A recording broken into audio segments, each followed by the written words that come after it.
8 नवंबर 2016 को प्रधानमंत्री नरेंद्र मोदी ने देश की जनता को संबोधित किया था। नोटबंदी की बात कही थी।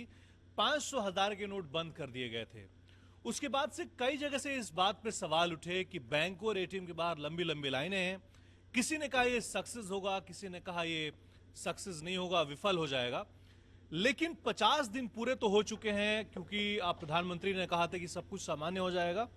इस वक्त में ग्रेटर नोएडा के उद्योग विहार है उसके फर्स्ट सेक्टर में हम आए हुए हैं, यहां पर यह देखने के लिए कि यहाँ के जो लोग हैं, जो काम करने वाले लोग हैं, बहुत सारे ऐसे लोग यहाँ पर मिलते हैं, उनकी फैक्ट्री है।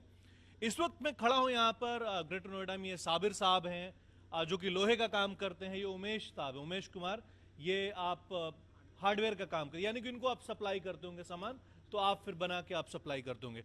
उमेश साहब, ये बताइए कि नोटबंदी के बाद से आपकी जिंदगी में क्या फर्क देखने को मिला है? आपके काम में बहुत फर्क आया। मैं कैश की तो बिल्कुल ज़्यादा किल्लत है ही है। इस टाइम कैश तो है ही नहीं, अभी सामान्य नहीं हुआ नहीं, कुछ भी नहीं है। अभी बेचारे फैक्ट्री वाले जो मेरे पास सामान लेने आते हैं, 1000 रुपये का चेक, 500 रुपये का चेक, और उस चेक की क्लियरिंग में भी हफ्ता लग रहा है। कैश की लाइन में कोई खड़ा नहीं है, कैश बैंक में मिल नहीं रहा, बहुत लंबी लाइनें हैं। परेशानी तो है ही, दिक्कत तो है ही बहुत ज़्यादा।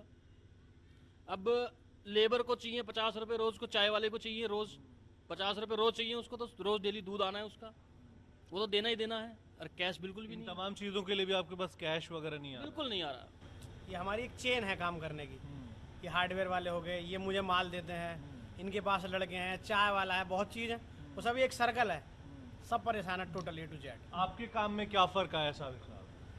काम भी चेंज हो गया नोट के साथ साथ। कैसे? है ही नहीं बिल्कुल। पहले नोट थे तो काम था, अब नोट नहीं है तो काम भी नहीं है। देखो क्या करते हैं आप लोग? दिन में क्या करते हैं फिर? मूंगफली खाते हैं पूरे दिन बैठ के। अच्छा, देखते हैं कोई आएगा, कोई नहीं आता। तो ये आपके यहाँ पहले कितने लेबर काम करते थे? 15 लोग काम करते थे, अब 2 महीने पहले आपसे। अच्छा, अब 2 लोग हैं, वो आज वो भी छुट्टी पे हैं। इसका कारण क्या लगता है? काम नहीं है। अब देखो, ऐसा कोई आपके पास काम आया, एक ऑर्डर आपके पास आ गया हो और काम रुक गया नोटबंदी को लेकर के? पहले बहुत ऑर्डर रुके हुए हैं, 4-5 ऑर्डर मेरे पास आए हुए हैं, वो रुके हुए हैं सब। वो लोग कैश लेके नहीं आ रहे कि सामान लेके? हाँ, वो खड़ा हुआ है एक गेट अंदर, दिखा देता हूँ आपको। 50,000 रुपये लेके मैंने बनाया हुआ है उसे, और 60-70 1 लाख रुपए करीब और आने हैं। वो आ ही नहीं रहा, 2 महीने से खड़ा हुआ है, धूल चाट रहा है, धूल लगी हुई है उस पर पूरी। तो आप लोगों का चेन है, आप हार्डवेयर का सामान आपके पास है, इनको देंगे तो ये बना के आप कंज्यूमर। सबसे बड़ी चेन है हाँ। हिंदुस्तान की। अच्छा, हर आदमी जुड़ा हुआ है इससे, परचून की दुकान से लेकर एक बहुत बड़ा डीलर, एक बहुत बड़ा उद्योगपति, सब जुड़े हुए हैं, वो सब बंद है। अच्छा। अब आप पता नहीं किधर से आए हो, आप एक्सटेंशन देखो, जो क्रेन आज से 2 महीने पहले जहाँ खड़ी थी आज भी वहीं खड़ी हुई है, हिली नहीं है बिल्कुल। कोई काम नहीं हो? कोई काम नहीं है। 4 मेरी साइड थी, सब बंद है, कोई काम नहीं एक पैसे का। तो ये क्या नोटबंदी के बाद हुआ है, नोटबंदी से पहले से? बदली से पहले 20% था ऐसा, हाँ। अब 90% हो गया। मतलब इतना फर्क पड़ गया है? बहुत फर्क है। तो फिर ये सामान्य होने की बात की जा रही है सरकार की तरफ से, उसके बारे में क्या है? मुझे तो नहीं लगता अभी कुछ सामान्य हो रहा है, अभी टाइम लगेगा उसको। अच्छा, आप एक लास्ट सवाल आपसे पूछेंगे। कैशलेस इंडिया की बात की जा रही है, कैशलेस यानी कि कार्ड से payment, debit card, credit card, तो इसमें ये पॉसिबल है आप लोगों के काम में? पॉसिबल तो है। अब आप कैशलेस क्रेडिट से आप पेमेंट कर रहे हैं, इसका मतलब है हमारे पास स्वाइप मशीन होनी चाहिए, हमारे मिलने वालों मशीन है हमारे पास, हाँ, सब कुछ है।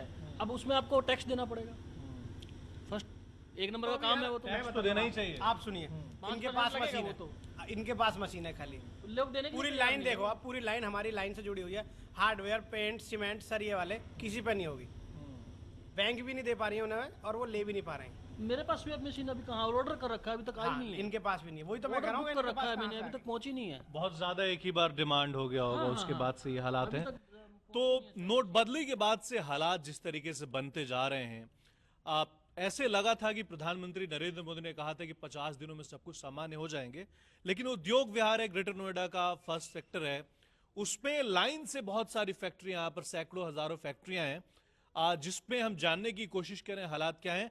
मैंने एक ये हालात आपको दिखाए हैं, आप आगे भी 2-3 फैक्ट्रियों में घूम के हम दिखाएंगे आपको कि वहां पर नोटबंदी के बाद से इनकी जिंदगी में, इनके व्यवसाय में, इनके बिजनेस में क्या फर्क आया है, क्या सकारात्मक एक फर्क आया है या नकारात्मक आया है, देखने की बात होगी।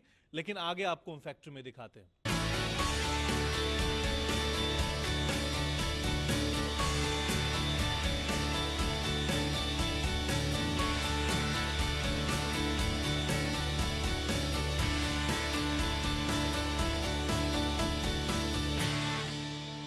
सर ये बताइए कि आप लोग आर्किटेक्ट हैं, यानी कि रियल एस्टेट का बताया जा रहा है कि हालत बहुत ज्यादा सही है नहीं पहले से ही, ऐसे में नोटबंदी के बाद से क्या फर्क पड़ा आपके काम पे? देखिए, काम हमारा पहले से अगर मैं कंपेयर करूं तो हमारा काम जो है वो ऑलमोस्ट 40 to 45% डाउन हुआ है, डाउन द लाइन हुआ है। बिकॉज ऑफ, क्योंकि क्या है, कैश की क्रंच होने की वजह से लेबर को हम लेकिन उतने क्या ये 1-2 महीने में सब कुछ ठीक हो जाएगा, ऐसा लगता आपको? सर, जब तक के मार्केट में जितना पैसा डीमोनेटाइज हुआ है उतना पैसा मार्केट में दोबारा से रीफ्लो नहीं होगा, देन तक तब तक तो हमें ये प्रॉब्लम रहेगी ही रहेगी। और बाकी भविष्य में आगे क्या होगा मैं उसके बारे में नहीं कह सकता। आप बताइए, क्या आपको लगता है कि आपके काम में बहुत ज्यादा फर्क पड़ा है, या फिर आपको लगता है कि 1-2 महीने में सब कुछ ठीक हो जाएगा और ज्यादा उसमें फ्लो आएगा, परसेंटेज और ज्यादा बढ़ेगी आपको? देखिए, नोटबंदी से पहले जैसे कि प्योर आर्किटेक्चर फील्ड से हूँ मैं, तो we are basically designs, we design the buildings, institutes, industrial projects and all. So हमारे पास नोटबंदी से पहले करीबन 6 या 7 प्रोजेक्ट्स की क्वेरीज थी। So we are in the process of developing those project into our as a permanent client. But soon जो नोटबंदी का फैसला आया, देन जो क्लाइंट थे उन्होंने भी अपने प्रोजेक्ट्स को सारा होल्ड पर डाल दिया। इतना बड़ा दफ्तर आपने ले रखा, उसका किराया देना, बिजली बिल देना, वो तो हमारी रनिंग कॉस्ट है ही है। वो रनिंग कॉस्ट है, तो वो आप तो हमें- समझिए जो हम जैसे, क्योंकि देखिए मार्जिन अब ऐसे भी बिजनेस में बहुत ज़्यादा है नहीं, ठीक है, कोई भी बिजनेस हो आज की डेट में इंडिया के अंदर 10 to 15% ही मार्जिन होता है। और वही 10 to 15% अगर हमारा कट हो जाता है और पैसे का अगर रोलिंग नहीं होगा उतना, ठीक है, तो आज की डेट में हम नेक टू नेक हो चुके हैं। अब इसके बाद हम फिर बॉटम लाइन ही जाएंगे, the graph is goes down.